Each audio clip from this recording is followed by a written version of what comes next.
شب برات، اس رات میں تمام حضرات جاگتے ہیں، گناہوں سے توبہ کرتے ہیں، معافی تلافی کرتے ہیں، عبادت کرتے ہیں، اللہ کو راضی کرتے ہیں۔ لیکن کچھ ہمارے بھائی ایسے بھی ہوتے ہیں جو اس رات کو نام تو جاگنے کا دیتے ہیں، لیکن انہیں یہی نہیں معلوم کہ رات جاگنے کا مطلب کیا ہوتا ہے۔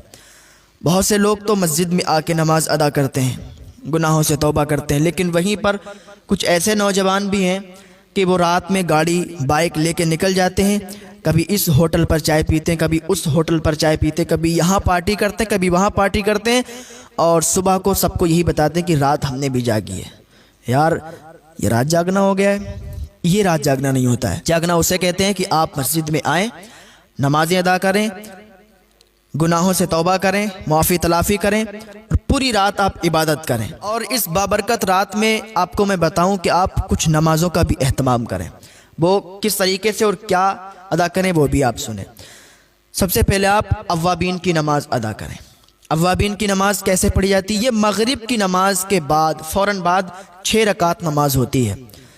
حضور صلی اللہ تعالیٰ علیہ وسلم نے ارشاد فرمایا کہ جو شخص نماز مغرب کے بعد 6 رکعت اوابین ادا کرتا ہے اور اس طرح ادا کرتا ہے کہ بیچ میں درمیان میں کوئی بری بات نہ کہے، تو اللہ رب العزت اسے 12 سال عبادت کرنے کا ثواب عطا فرماتا ہے۔ سبحان اللہ، اتنا زیادہ ثواب ہے ماشاءاللہ۔ تو یہ اوابین کی نماز 6 رکعت آپ ادا کریں۔ کیسے ادا کریں گے؟ آپ نیت 2 رکعت کر کے باندھیں۔ نیت کوئی الگ نہیں باندھی جاتی ہے، کوئی الگ طریقہ نہیں ہے، نیت دل کے ارادے کا نام ہے۔ بس آپ دل میں ارادہ کر لیں یا زبان سے کہہ دیں کہ میں اوابین کی نماز پڑھ رہا ہوں، میں نے اوابین کی نماز کی نیت کی ہے، بس آپ کی نیت ہو گئی۔ اس کے بعد پھر آپ صلاۃ التسبیح پڑھنے کا اہتمام کریں۔ صلاۃ التسبیح کا بہت زیادہ ثواب ہے، اللہ تعالیٰ بے حساب آپ کے گناہوں کو معاف فرما دیتا ہے۔ حضور صلی اللہ تعالیٰ علیہ وسلم نے اپنے چچا حضرت عباس رضی اللہ تعالیٰ عنہ کو اور تمام صحابہ کو صلاۃ التسبیح پڑھنے کی ترغیب دی ہے۔ تو آپ کو چاہیے کہ یہ نماز جو ہے ہفتے کے ہفتے پڑھیں، یا روز اگر پڑھ سکتے ہیں تو روز پڑھیں، اور اگر ہفتے کے ہفتے یا روز روز نہیں پڑھ سکتے ہیں تو مہینے کے مہینے پڑھیں۔ مہینے کے مہینے ادا نہیں کر سکتے ہیں تو سال کے سال ادا کریں، اور اگر سال کے سال بھی ادا نہیں کر سکتے ہیں، ویسے تو ادا کر سکتے ہیں، اتنی زیادہ بھی اس میں ٹائم نہیں لگتا ہے، ادا کرنے میں کوئی دقت نہیں ہے، 20-25 منٹ لگتے ہیں۔ اگر سال میں بھی ادا نہیں کر سکتے تو زندگی میں 1 مرتبہ یہ نماز ضرور ادا کریں، بہت زیادہ اس میں ثواب ہے۔ اس نماز کو کیسے پڑھیں گے؟ اس کو دیکھیں، ایسے پڑھتے ہیں۔ سب سے پہلے آپ نے 4 رکعت نماز تسبیح کی نیت باندھی، اسی طریقے سے کہہ دیں آپ میں نے صلاۃ و تسبیح کی نیت کی ہے، یا میں صلاۃ و تسبیح پڑھ رہا ہوں، تو یہ آپ کی نیت ہو گئی، ٹھیک، دل میں ارادہ کر لیں، نیت ہو گئی۔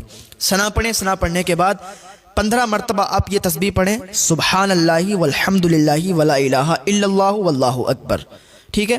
اس کے بعد آپ سورہ فاتحہ پڑھیں۔ سورہ فاتحہ پڑھنے کے بعد کوئی سورت اور ملائیں۔ اس کے بعد پھر 10 مرتبہ آپ سبحان اللہ والحمد للہ ولا الہ الا اللہ واللہ اکبر یہ پڑھیں۔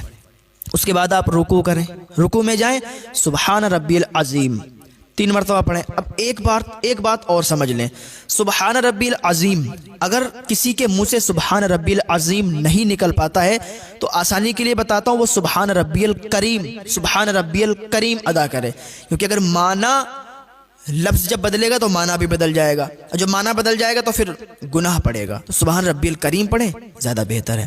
اس کے بعد آپ کیا کریں، 10 مرتبہ پھر یہی تسبیح پڑھیں، سبحان اللہ والحمد للہ ولا الہ الا اللہ واللہ اکبر، رکوع میں ہی یہ تسبیح پڑھیں۔ اس کے بعد آپ کھڑے ہو جائیں، پھر آپ 10 مرتبہ یہی تسبیح پڑھیں، اور پھر آپ سجدے میں چلے جائیں، سبحان ربی الاعلیٰ 3 مرتبہ پڑھیں۔ اس کے بعد سجدے کی حالت میں ہی 10 مرتبہ پھر یہ تسبیح پڑھیں، اور پھر اٹھ جائیں، پھر 10 مرتبہ تسبیح پڑھیں، پھر دوسرے سجدے میں جائیں، سبحان ربی الاعلیٰ پڑھیں 3 مرتبہ، اور پھر سجدے کی حالت میں ہی 10 مرتبہ یہ تسبیح پڑھیں۔ یہ تسبیح ہو جائیں گی 75 مرتبہ۔ ایک رکعت میں 75 مرتبہ تسبیح پڑھنا ہے، سبحان اللہ والحمد للہ ولا الہ الا اللہ واللہ اکبر یہ والی تسبیح۔ پھر آپ دوسری رکعت کے لیے کھڑے ہو جائیں، پھر جب دوسری رکعت کے لیے کھڑے ہوں گے پھر 15 مرتبہ، جیسے آپ نے ثنا کے بعد 15 مرتبہ پڑھی تھی تسبیح، اسی طریقے سے دوسری رکعت میں آپ کو ثنا پھر نہیں پڑھنا ہے، پھر صرف تسبیح پڑھنا ہے، سبحان اللہ والحمد للہ ولا الہ الا اللہ واللہ اکبر۔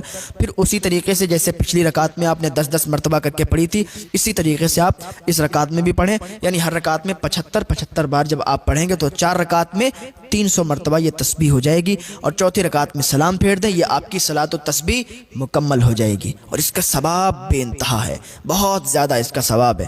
اللہ تعالیٰ کی بارگاہ میں دعا ہے کہ ہمارے بھائیوں کو توفیق عطا فرمائے کہ وہ صلاۃ و تسبیح ادا کریں۔ اس کے بعد کیا کرنا ہے آپ کو دیکھیں، اشراق کی نماز آپ ادا کریں۔ اشراق کی نماز کیسے ادا کریں گے؟ اشراق کی نماز کا ٹائم ہوتا ہے سورج طلوع ہونے کے 20 منٹ کے بعد اشراق کا ٹائم شروع ہو جاتا ہے، اور حضور صلی اللہ تعالیٰ علیہ وسلم نے ارشاد فرمایا کہ جو شخص اشراق کی نماز ادا کرتا ہے تو اسے اتنا ثواب ملتا ہے کہ اس کو 1 حج اور 1 عمرے کا ثواب ملتا ہے۔ اس حالت میں نماز ادا کرے کہ فجر کی نماز پڑھے، اور فجر کی نماز پڑھنے کے بعد پھر ذکر و اذکار کرنے لگے، کوئی وظائف پڑھنے لگے، اور سورج طلوع ہو جائے، سورج طلوع ہونے کے 20 منٹ بعد وہ اشراق کی نماز ادا کر لے، تو 1 حج اور 1 عمرے کا ثواب اس کو ملتا ہے۔ اس کا ٹائم کب تک رہتا ہے؟ ظہور کبریٰ تک اس کا ٹائم رہتا ہے۔ کر لے اشراق کی نماز 4 رکعت پڑھ لے، 2 رکعت کر کے پڑھ لے، پھر نماز چاشت ادا کرے، چاشت کی نماز بھی 4 رکعت پڑھے، 2 رکعت کر کے، ٹھیک ہے۔ اس کا ثواب کیا ہے اور اس کا ٹائم کب سے کب تک ہے؟ چاشت کا ٹائم جو ہے اشراق کے فوراً بعد چاشت کا ہی ٹائم ہے، اور اس کا بھی ٹائم جو ہے نصف النہار شرعی تک رہتا ہے، اور چاشت کی نماز کی فضیلت بہت ہے۔ حضور صلی اللہ تعالیٰ علیہ وسلم نے ارشاد فرمایا کہ جو شخص چاشت کی نماز ادا کرتا ہے تو اللہ تعالیٰ اس کے گناہوں کو معاف فرما دیتا ہے، اگرچہ اس کے گناہ سمندر کے جھاگ کے برابر بھی ہوں۔ ایک ہے کتنی زیادہ اس میں برکت اور کتنی زیادہ فضیلت ہے۔ آپ کو چاہیے کہ اس رات میں ہلڑ بازی نہ کریں، اس رات میں ادھر ادھر ہوٹلوں پہ چائے پینے کے لیے نہ جائیں، وہ ٹائم اور بھی مل جائے گا آپ کو۔ اس رات میں آپ اللہ اور رسول کا ذکر کریں، عبادت کریں، نیک عمل کریں، بہت زیادہ بابرکت رات ہے، اور اس رات میں اگر نیک عمل کریں گے تو ثواب آپ پائیں گے، ثواب آپ کو ملے گا۔ اس رات میں ہی اگر آپ سے کوئی رنجش رکھتا ہے، آپ سے کوئی برائی رکھتا ہے، تو اس کو بھی آپ خود منا لیں یار۔ آپ سے کوئی نہیں بولتا ہے تو آپ خود ہی بول لیں، تو اللہ رب العزت کو یہ ادا بہت پسند آتی ہے کہ یار ہم سے کوئی نہیں بولتا ہے، کوئی بات نہیں ہے، وہ ہم سے نہیں بولے گا پر ہم اس سے بولیں گے، ہم اس سے رشتہ قائم کریں گے۔ یا آپ کی کسی سے لڑائی ہو گئی، آپ اس سے نہیں بولتے تو آپ کو چاہیے کہ اس رات میں اس سے صلح کر لیں، اس سے بولیں، ہاں اس سے دوستی کر لیں، ٹھیک۔ یہ ادا بہت پسند آتی ہے، اور جو بھی آپ کے اوپر کسی کا حق آتا ہے ادا کر دیں۔ اگر آپ کسی سے ناراض ہیں اس کو معاف کر دیں، انشاءاللہ اللہ رب العزت اس کے صدقے میں آپ کو بہت زیادہ